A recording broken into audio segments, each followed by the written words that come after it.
Pero alguien me preguntó en la semana cuál era la palabra que se usaba en Proverbios 23:30 y en Isaías 28:7. Si usted recuerda, la semana pasada vimos el 23:30, bueno, lo leímos.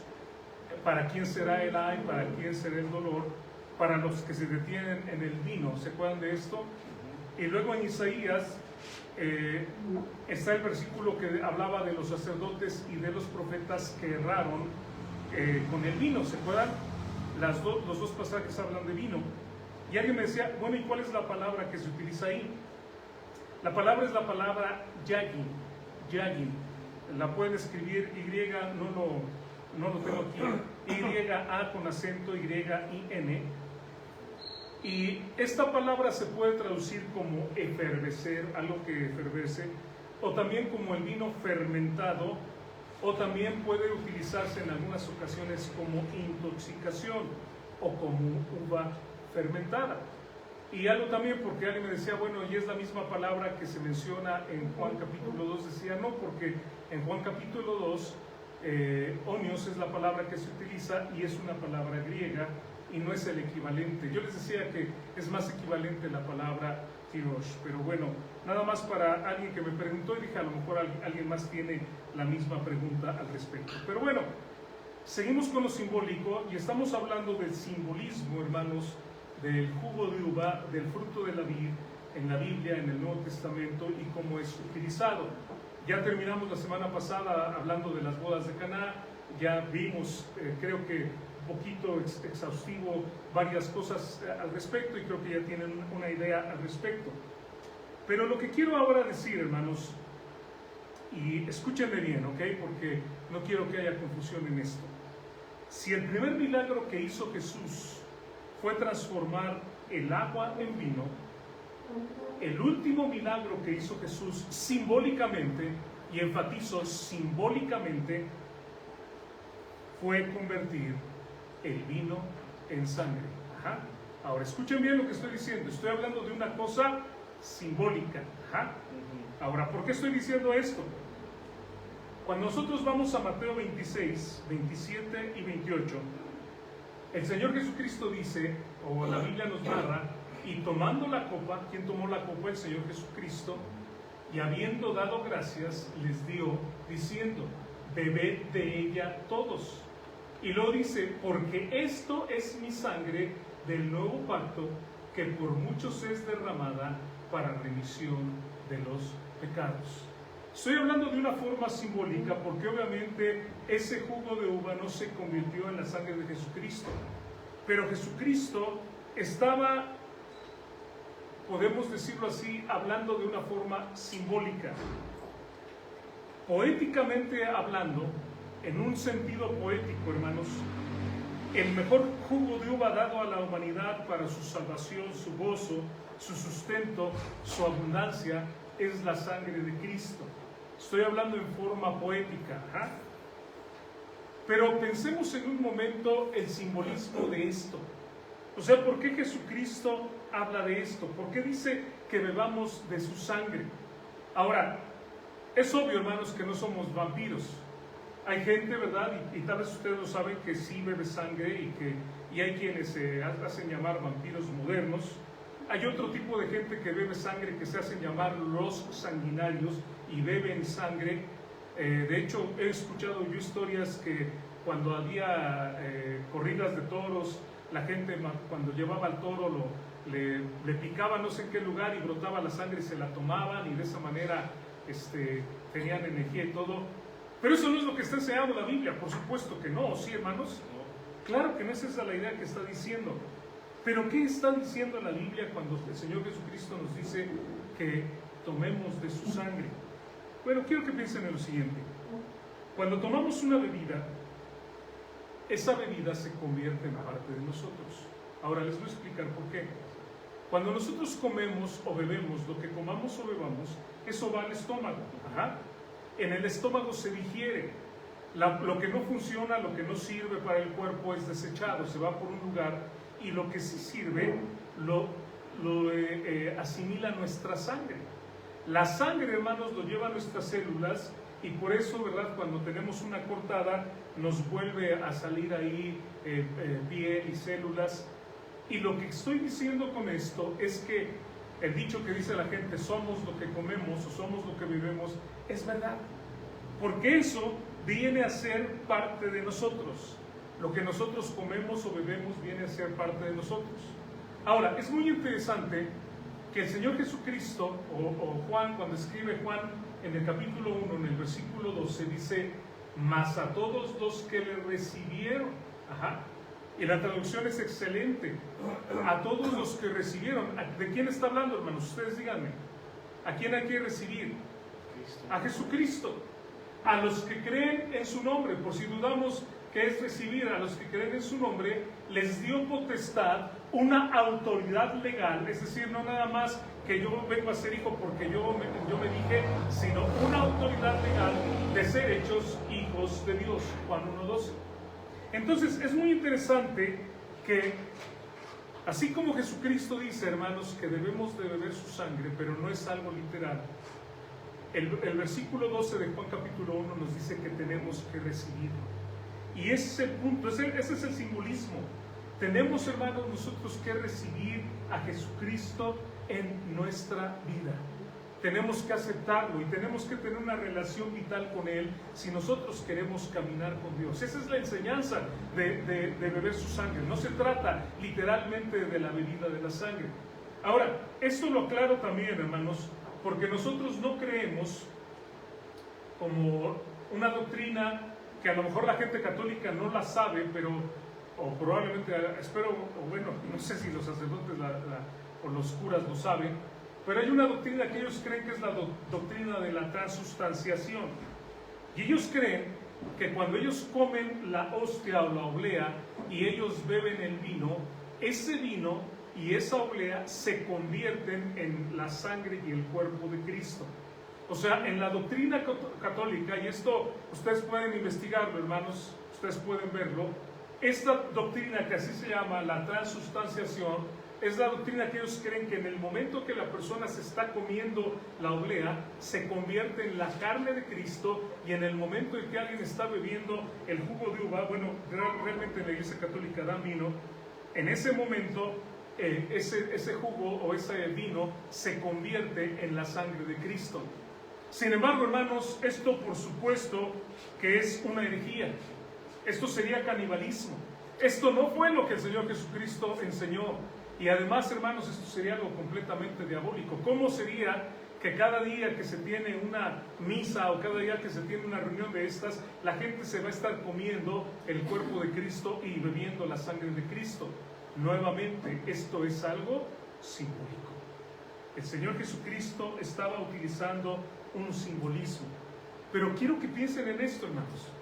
No es que el Señor Jesucristo de repente, cuando están ellos cenando, de hecho están tomando la Pascua, y en ese momento se le ocurre como un chispazo, ¿no? Como de repente nosotros tenemos esos chispazos de ingenio, y dice, pues vean este vino que está aquí, como rojea y es tan puro y es tan bonito, y esto simboliza mi sangre. No, hermanos, es al revés. El simbolismo ya estaba dado todo el tiempo. O sea, ¿por qué Jesucristo vino en un tiempo y en una época, hermanos, donde la gente estaba tomando jugo de uva todo el tiempo? Porque cuando la gente está haciéndolo y de repente Jesús dice, esta es mi sangre, imagínense esto, ¿no? El jugo de uva era considerado un alimento muy bueno. De hecho, no sé si hoy o la semana entrante, bueno, no la semana entrante, la otra, vamos a ver, hermanos, las propiedades que tiene el jugo de uva y por qué también era algo medicinal y algo muy alimenticio. De verdad es algo muy alimenticio.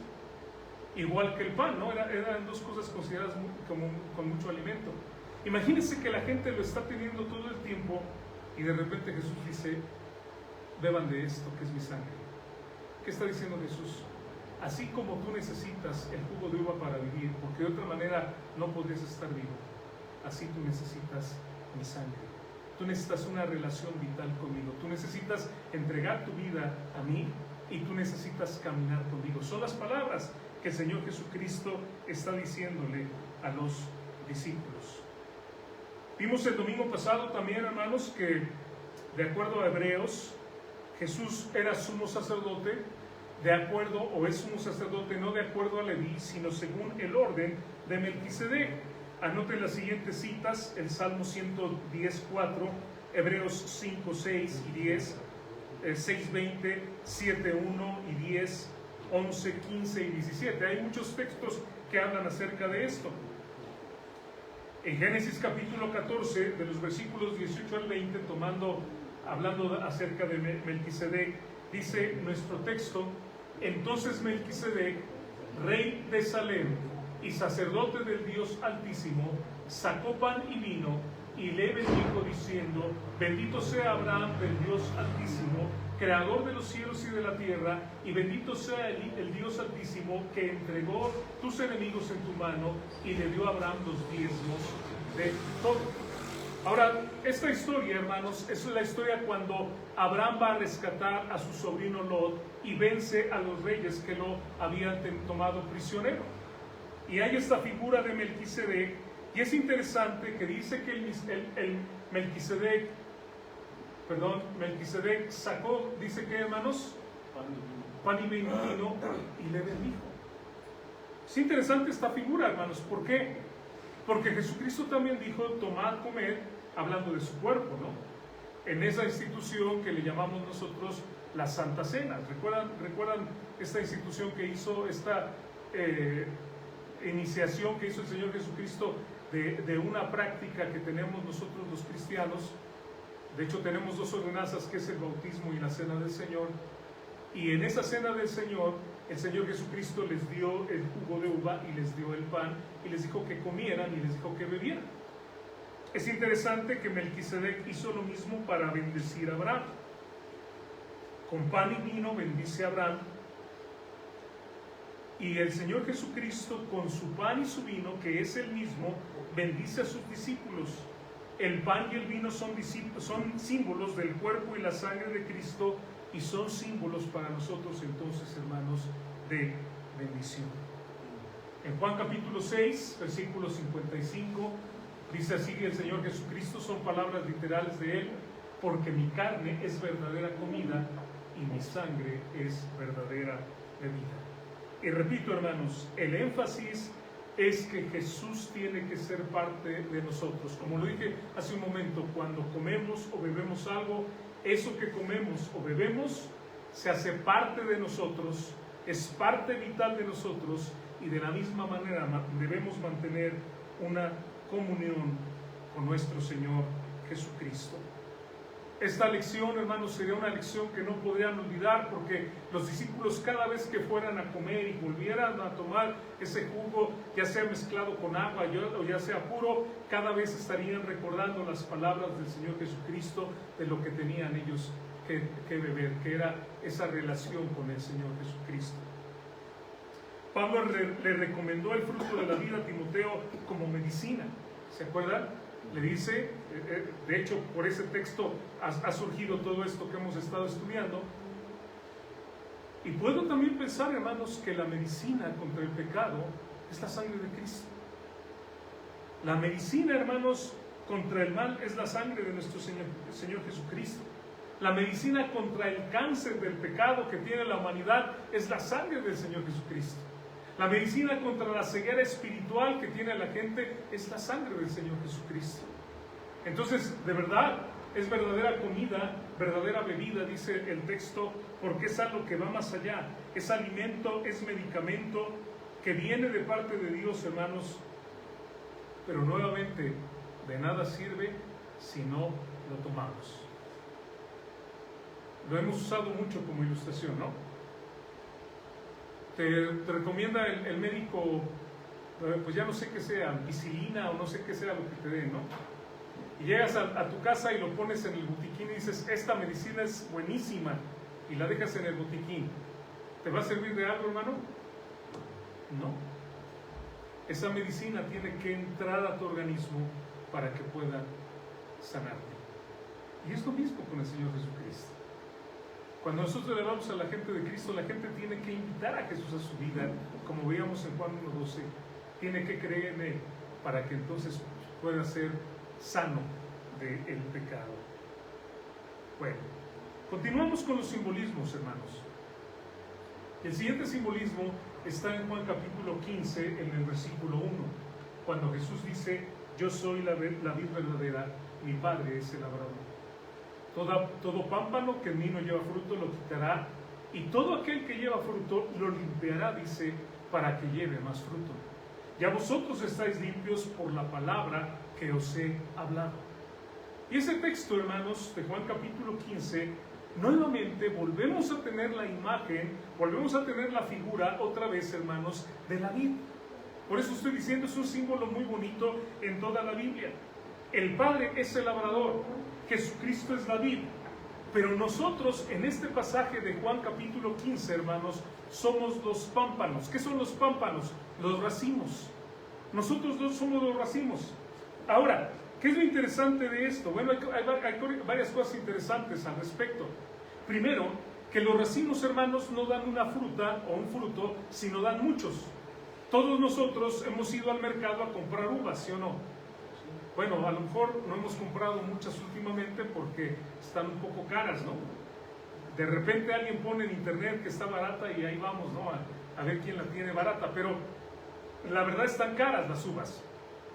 Pero lo que podemos ver cuando compramos uvas, no vamos a la tienda, hermanos, decimos, me da una uva por favor, o deme 4 uvas, mientras que a lo mejor mangos podemos comprar 2 o 4 o 1, ¿sí? O sandías podemos comprar una, hasta un pedazo. Uvas no vamos a la tienda y decimos, deme 2 uvas por favor. Sería ridículo, ¿no?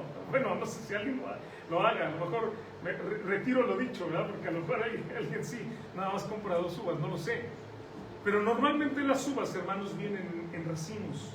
Y esto es algo interesante, porque esto habla de que nosotros como creyentes, hermanos, debemos de dar fruto. El texto, hermanos, nos habla de la importancia en el creyente que está unido a Jesucristo, que ha tenido esa relación vital con Jesucristo, que tiene que dar fruto. Los pámpanos somos nosotros, los racimos somos nosotros, y por lo tanto debemos de dar fruto. ¿Qué es el fruto? Las buenas obras, vidas que sean inspiradoras para otros, enseñanza a otros, enseñanza a nuestros hijos.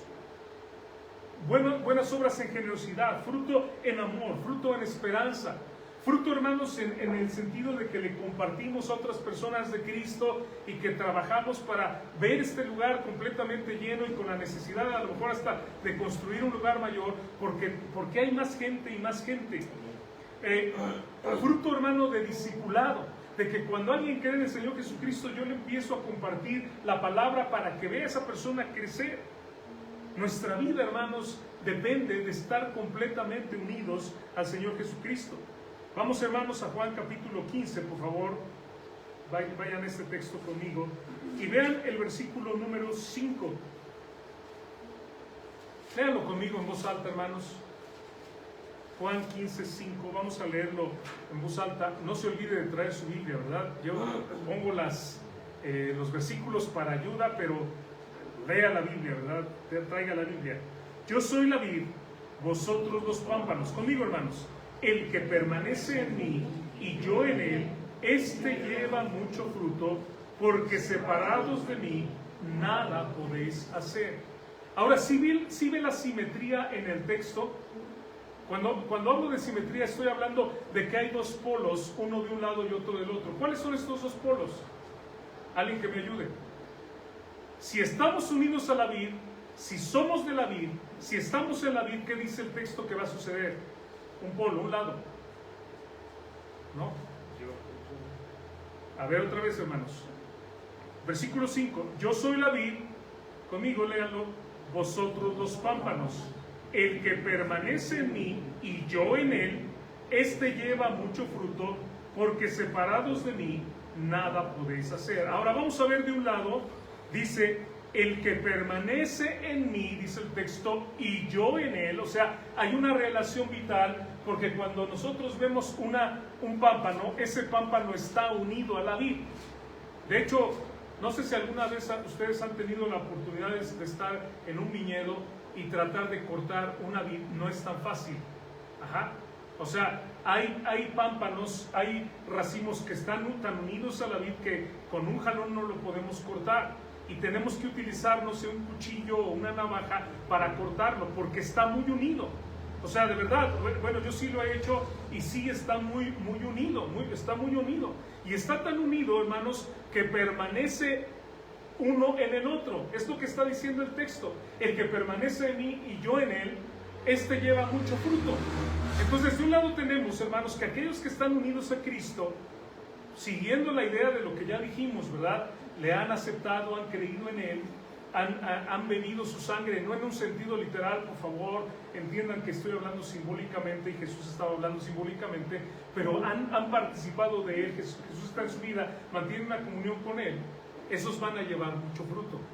Ahora, del otro lado de la balanza, hermanos, del otro lado del texto, ¿qué es lo que nos dice? Porque separados de mí, ¿qué dice?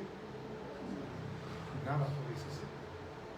O sea, una persona que no es creyente puede llevar el fruto de Dios, un no creyente, ¿no? Y un creyente, hermanos, que no mantenga una comunión con Dios va a empezar a convertirse en un carnal. ¿Se acuerdan? Esto lo estudiamos hace varias semanas ya.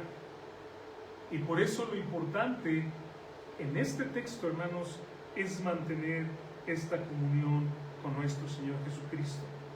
De verdad, alguien que no está unido a Cristo, pues está muerto. ¿Qué pasa si cuando estos racimos, porque tal vez si lo han visto, cuando comienzan a formarse son chiquititos, y si yo empiezo a arrancarlos, ¿ustedes creen que se van a seguir desarrollando? No, no van a dar fruto. Es lo que está diciendo el Señor: separados de mí, nada podéis hacer. El fruto depende de estar unidos a la vid. Y el fruto, hermanos, la cantidad de fruto, esto es algo interesante, va a depender del tipo de terreno en el que cae la semilla. Ahora, ¿esto por qué lo digo? Si ustedes recuerdan, cuando comenzamos este estudio, les dije que científicos que estaban tratando de volver a recrear el vino del tiempo de nuestro Señor Jesucristo en Israel, con el propósito, pues, de venderlo a los turistas, encontraron que en el tiempo de Jesús había 120 tipos de uvas. Pero lo interesante es esto, hermanos: no había 120 tipos diferentes de semilla. A ver, ¿están conmigo? Había 120 tipos de uva, pero las semillas eran la misma. Lo que encontraron es que la diferencia de las uvas dependía del terreno donde se había sembrado, que a mí me parece algo fabuloso, ¿no? O sea, nosotros tenemos a veces diferente tipo de mango, por ejemplo, pero es a lo mejor una semilla distinta. Bueno, no lo sé, la verdad, tendrían que ustedes que instruirme en ello. Pero en el caso de las uvas, depende del terreno.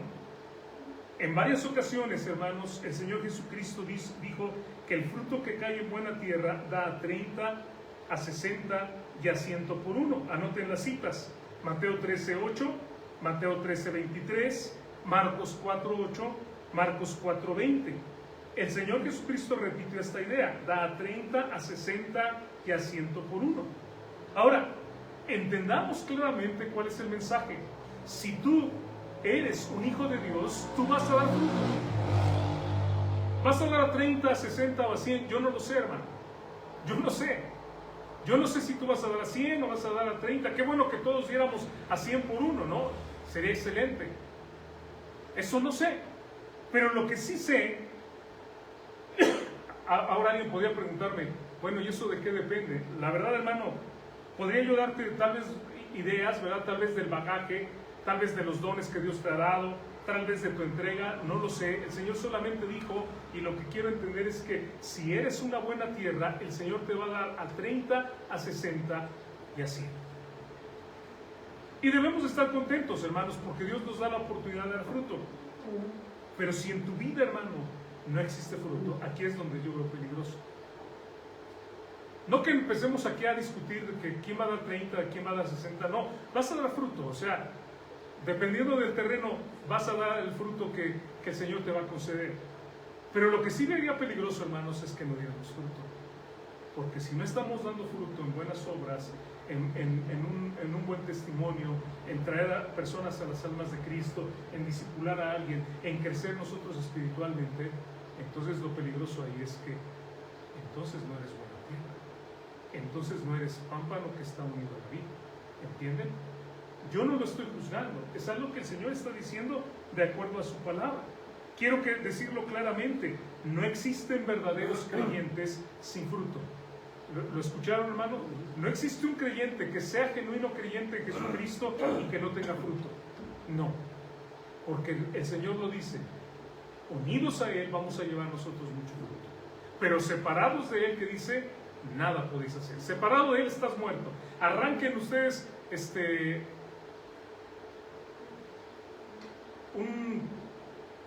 ¿cómo se llama? Piecito, ¿cómo le llaman, hermanos? Cuando apenas está creciendo, un retoño, arránquenlo, no va a llevar fruto. Pero déjenlo unido y va a llevar fruto. Yo ahorita me acordé, mi hermano Fer me regaló unas papayas y unos duraznos la semana pasada. Me regaló una papayita, estaba de este tamaño, hermanos, y la otra estaba como de este tamaño. Pero ¿saben qué? Estaban bien sabrosas. La chiquita todavía ni se le formaba bien los... las pelé con pelapapas, o no sé cómo se llama, pelador, y me las devoré una un día y la otra otro día. Muy buenas papayitas, hermano Fer. Esas papayitas, hermanos, estuvieron unidos al árbol. Y el domingo pasado Fer las arrancó y me las dijo, ¿las quieres? Te las regalo. Y era fruto bueno. Eso es lo que estoy diciendo. Si estás unido a Jesucristo, vas a llevar fruto. De otra manera, no va a ser así. Otro episodio, hermanos, siguiendo adelante con mi estudio, otro episodio donde Jesucristo menciona nuevamente la vid, es cuando Jesús está en esa cena con sus discípulos en la Pascua, de hecho, y después instituye lo que llamamos la cena del Señor. Y os digo que desde ahora no beberé más de este fruto de la vid. Nuevamente vuelve a mencionar el fruto de la vid, hasta aquel día en que lo beba nuevo con vosotros en el reino de mi Padre. Mateo capítulo 26, versículo 29. Ya hemos estudiado que el vino en las bodas de Caná era kalos, si usted recuerda, ¿verdad? La palabra kalos, que vimos que una de las características de kalos era que era moralmente correcto. Ahora el Señor en la última cena, Él tiene un vino que es kainos. Esta es la palabra nueva, es la palabra kainos, ¿verdad? Usted puede verlo nuevamente en el diccionario de Strong's. Es kainos, aquí es en griego, y podemos traducirlo como nuevo. Si hablamos de nuevo en cuanto a tiempo, hermanos, podemos hablar de un jugo de uva que es fresco, por supuesto no se ha fermentado. Esa sería tal vez la idea hablando de tiempo.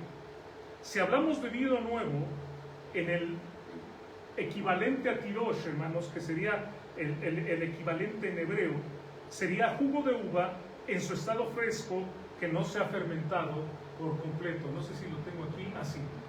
Kainos, hermanos, sería el equivalente al... Kainos es en griego, el equivalente sería en hebreo, y tirosh es jugo de uva en su estado fresco que no se ha fermentado por completo. Esto usted lo puede ver en el comentario de Soncino.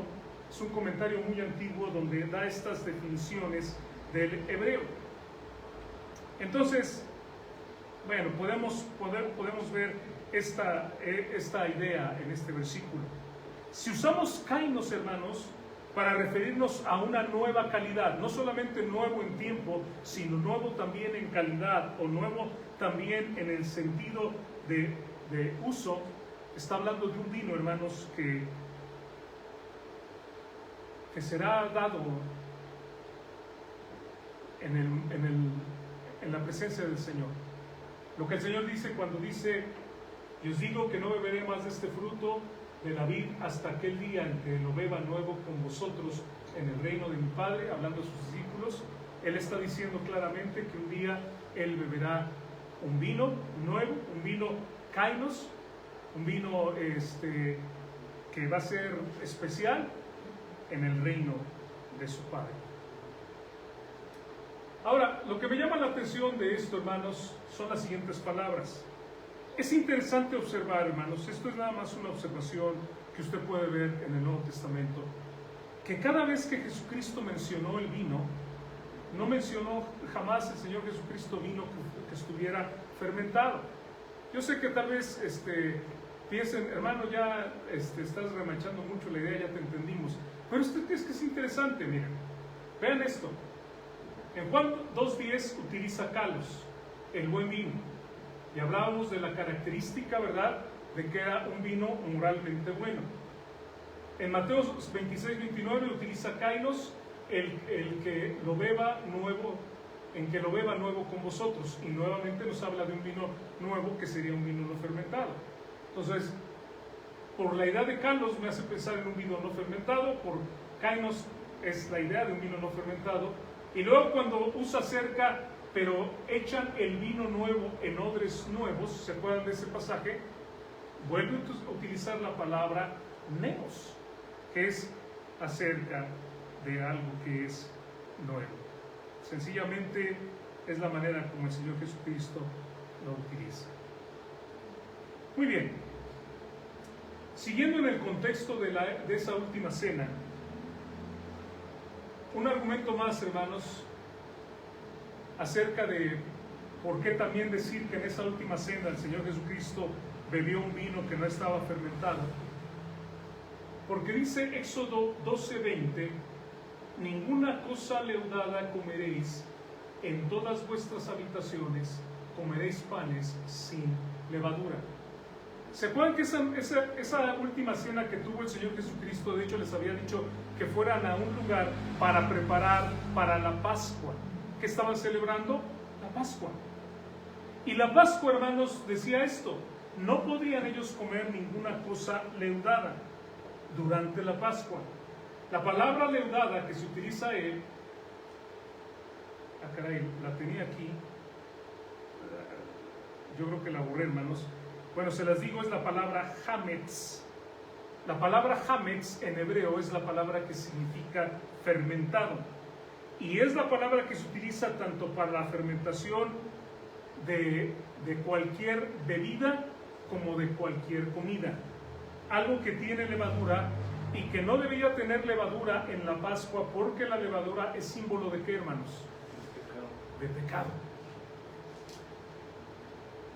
Cuando el Señor toma la Pascua con sus discípulos, lo que yo puedo decirles entonces es que lo más seguro es que ese vino que tomaron esa noche no estaba fermentado, porque no podían comer durante la Pascua, comer o tomar algo que estuviera fermentado.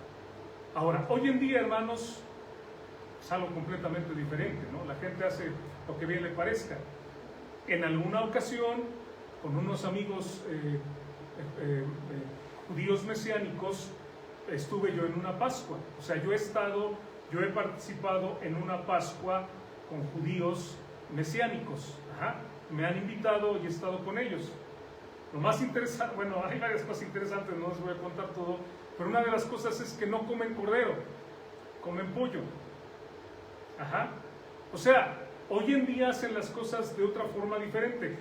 Lo celebran, pero no lo hacen como se hacía antiguamente. Entonces ustedes hoy me dicen, es que hoy los judíos hacen eso. Pues sí, hermanos, hacen muchísimas cosas.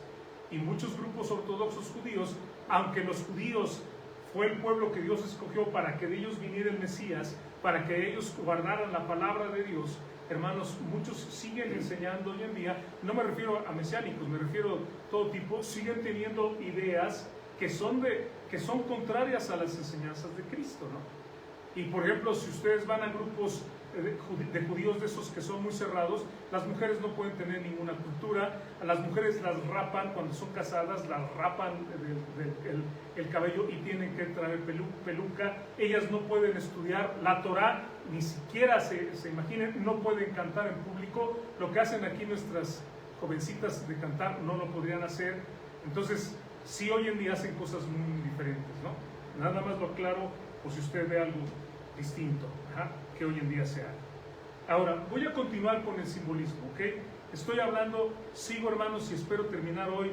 Todavía tengo un tiempecito para terminar acerca del simbolismo de este jugo de uva. Otro símbolo del fruto de la vid y de la sangre de Cristo es cuando el Señor Jesucristo, hermanos, en el huerto de Getsemaní. Ahora le voy a decir, Getsemaní significa, hermano, prensa de aceite. En el huerto donde Jesús oró, horas antes de que él fuera apresado, de que fuera tomado preso, en el huerto donde él oró, había muchos árboles de olivos.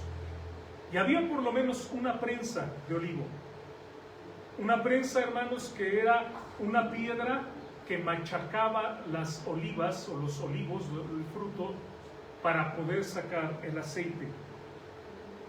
En ese lugar, hermanos, el Señor Jesucristo sufrió algo que se llama hematidrosis. Vea esta palabra, léala conmigo, hermano, está un poquito complicada. Hematidrosis. Es una palabra compuesta de dos palabras, hematos, que significa sangre, drosis, que significa sudoración. Y el Señor Jesucristo en aquella ocasión, hermanos, sudó sangre.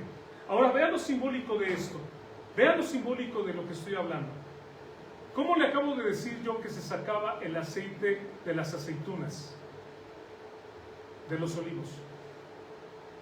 Presionando. Se ponían, bueno, pues aquí tengo la imagen, ¿no? ¿Sí la pueden ver? Pues está muy borrosa. Una piedra gigante, que en este caso la está moviendo un burrito, y esa piedra gigante, hermanos, aquí adentro pone las olivas, y entonces la está machacando para sacar el aceite. Ahora, ¿cómo, hermanos, se sacaba el jugo de las uvas? Pisoteándolas. Ahora, ¿no le parece muy interesante esto? Que el Señor Jesucristo, hermanos, en el momento en que está en el huerto de Getsemaní, Él está siendo aplastado por una presión tremenda, y esa presión que lo está aplastando hace que el Señor Jesucristo sufra esto, hermanos. Esto es una realidad. Médicamente hay pocos casos históricos de gente que bajo una presión, hay dos cosas que debe de haber para que la persona sude sangre. Primero, un aguante muy fuerte de la constitución física de la persona. Porque nosotros cuando tenemos un problema o algo muy grave, nos vamos a desmayar, no vamos a aguantar. Nos desmayamos. Tenemos un dolor intenso y el cuerpo lo que hace es desmayarse. Pero cuando estamos hablando de alguien que tiene una constitución física fuerte, que aguanta, y le sigues presionando y aguanta, y aguanta, y aguanta, y la presión es intensa, lo que va a suceder es que esta persona va a empezar a sudar sangre. Le va a brotar de los poros, hermanos, sangre. Y esto fue exactamente lo que le sucedió a nuestro Señor Jesucristo. Fue aplastado moralmente, fue colgado desnudo, hermanos. Emocionalmente dice la Biblia que todos lo abandonaron. Uno de sus discípulos lo negó, otro lo entregó. Él sabía, hermanos, anticipadamente lo que él iba a sufrir. Y aún yo pienso en algo más, hermanos. Él sabía que en un momento él iba a ser separado del Padre, ¿se acuerdan ustedes? Y él sabía que él iba a causarle un dolor inmenso a su Padre. Él sabía que cuando el Padre lo viera ahí, el Padre iba a tener un dolor terrible de ver a su Hijo sufriendo ahí. Todo esto, hermanos, llevó al Señor Jesucristo en aquel huerto donde se aplastaban las olivas. Llevó al Señor Jesucristo a ser aplastado como una uva. Podría yo decir, hermanos, es como si nosotros, la humanidad entera, hubiera pisoteado a nuestro Señor Jesucristo. Ya lo que se me hace también a mí, dice el texto de Lucas 22, 44, y estando en agonía oraba más intensamente, y era su sudor como grandes gotas de sangre que caían hasta la tierra. Qué terrible fue esto. Cuando yo pienso en Jesús en la cruz, obviamente no tenemos una foto de Jesucristo en la cruz, tenemos las fotos que la gente ha puesto, pero me hace pensar a mí qué parecido sería Jesucristo en la cruz a un lagar, ¿no? Qué parecido sería ver el cuerpo, las cicatrices, bueno, ya empezando a cicatrizar las heridas, esa piel, esa carne que había brotado de los latigazos. Cuán similar sería, hermanos, a ver nosotros las uvas, los pellejos de la uva, la piel de la uva aplastada. De la misma manera, hermanos, el Señor Jesucristo sufrió por nosotros. Y eso es una muestra de amor enorme, una muestra de amor inmensa. Valoramos ese sacrificio, hermanos.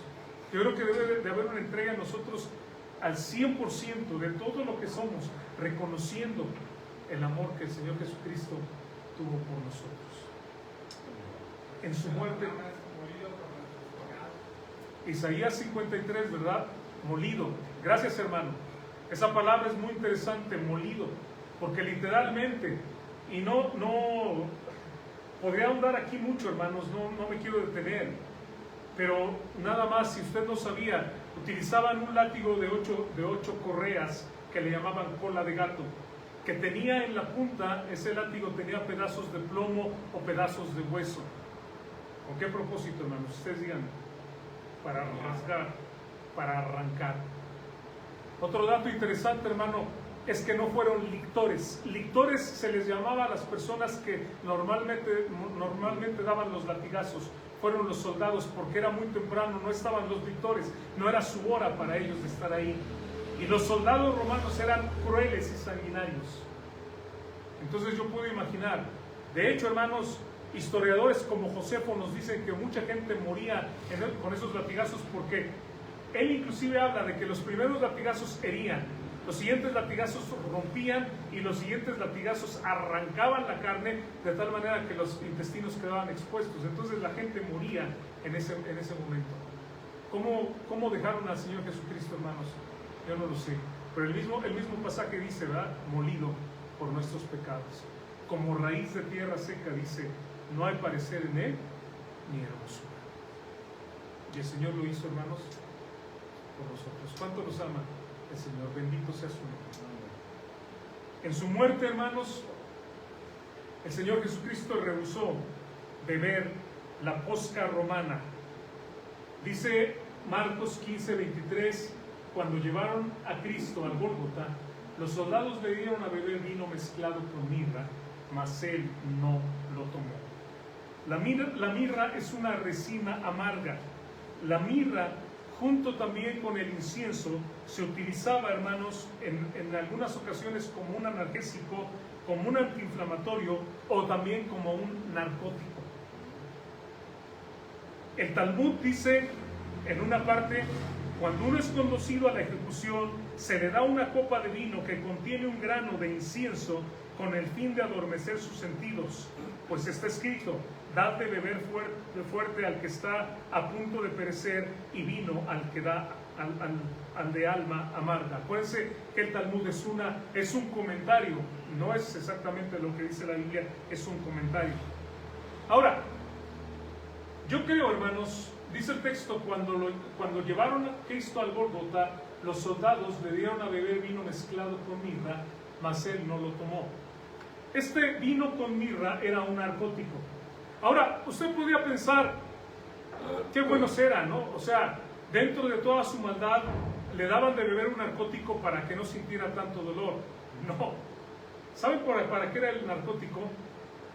Porque la persona, hermanos, cuando la persona iba a ser crucificada, y de hecho esto creo que fue lo que tocó el corazón del ladrón, el otro día mi hermano hablaba de ello, ¿por qué el ladrón cambió? La persona cuando iba a ser crucificada, la persona golpeaba a los soldados, les gritaba, quítate de aquí, perro, les escupía, perdonen, os estoy diciendo lo que ellos decían, ¿no? Y palabras tal vez más fuertes que lo que dije. Espero que nadie se sienta ofendido y no vayan a decir, hermano, ya estaba ofendiendo. Pero gritaban, o sea, no crean ustedes que la gente decía, crucifíquenme, ¿verdad? Aquí está mi mano, a ver, ¿dónde vas a meter el clavo? ¿Lo vas a meter por aquí? Ok, ahí me quedo. No. Ellos empezaban a golpear, ellos empezaban a gritar, ellos les empezaban a escupir, y entonces los soldados le daban el narcótico, ¿para qué? Para que ya medio atontado, la persona no se pudiera defender. Lo interesante, hermanos, es que Jesucristo no quiso tomar eso.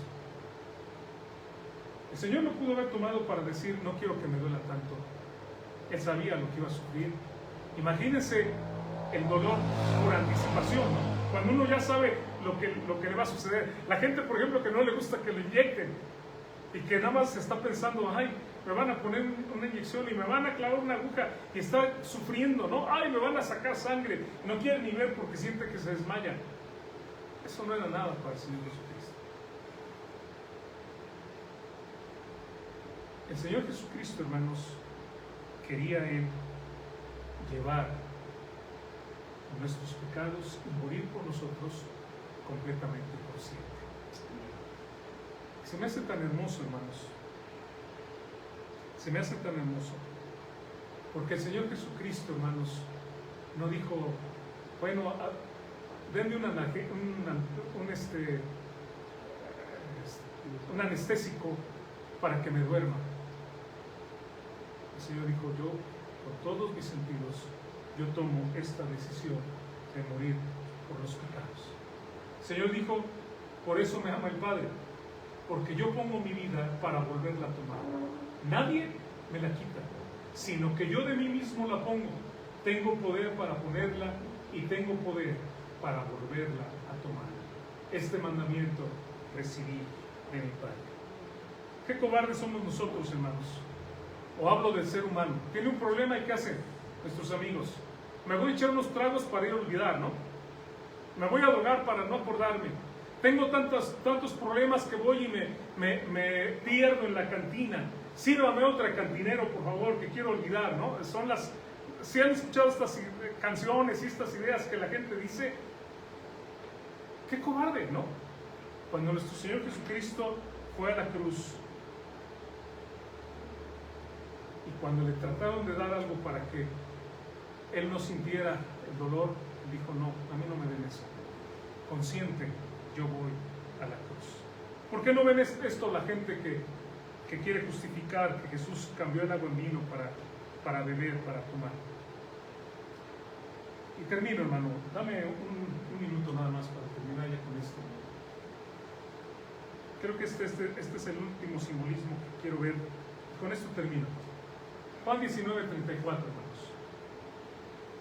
Pero uno de los soldados le abrió el costado con una lanza, que al instante salió sangre y agua. ¿Se acuerdan que los otros dos no estaban muertos? ¿Se acuerdan?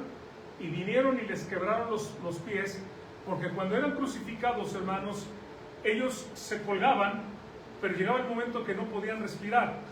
La proyección de los brazos hacia atrás, o sea, estoy ahorita tratando de, con respeto lo hago, nada más para que ustedes lo vean, esta proyección de los brazos hacia atrás hacía que la persona, hermanos, no pudiera respirar. La persona colgada y los brazos hacia atrás no podía respirar. Entonces se levantaba, respiraba y no podía sostenerse mucho tiempo y volvía a soltarse. Los dos ladrones le quiebran las piernas para que ya no se pueda levantar y se asfixie. Pero cuando ven al Señor Jesucristo, ven que Él ya está muerto. Y entonces dice la Biblia que un soldado toma una lanza y traspasa el costado de nuestro Señor Jesucristo. El Señor Jesucristo había tenido lo que se llama en medicina, hermanos, el shock hipovolémico. ¿Sabe qué significa esto? O sea, ¿por qué digo esto? Si usted le pregunta a un médico por qué salió agua y sangre separada en ese orden, tal como lo dice la Biblia, al instante salió sangre y agua. Si usted ve lo que dice la Biblia, el Señor Jesucristo tuvo esto. ¿Qué significa? Cuando el corazón ya no puede bombear, porque ya no tiene suficientemente, se empieza a detener. Sus órganos internos se empiezan a detener y finalmente, hermanos, sucedió lo que dice el Salmo 22:14. He sido derramado como aguas y todos mis huesos se descoyuntaron. Mi corazón fue como cera derritiéndose en medio de mis entrañas. En este salmo mesiánico está, hermanos, el texto diciéndonos que el corazón de nuestro Señor Jesucristo se hizo como cera, porque ya no había sangre, porque su sangre la había derramado por todos nosotros. Pero la última enseñanza visual de nuestro Señor Jesucristo, hermanos, fue esa. Ahora se imagina la mezcla que ellos bebían todos los días es decir, el color. ¿Entiende lo que estoy diciendo? Si usted mezcla vino con agua, se ve de una manera. Cuando nosotros vemos que del costado del Señor Jesucristo sale la sangre y el agua, es como si estuvieran ellos viendo el simbolismo que ellos habían estado teniendo toda la vida, ahora lo están viendo como una realidad. El Señor Jesucristo, puedo decir, llevó el simbolismo de su sangre para salvación, para bien de la humanidad, hasta la misma muerte, hasta el momento de su muerte. Bendito el nombre de nuestro Dios.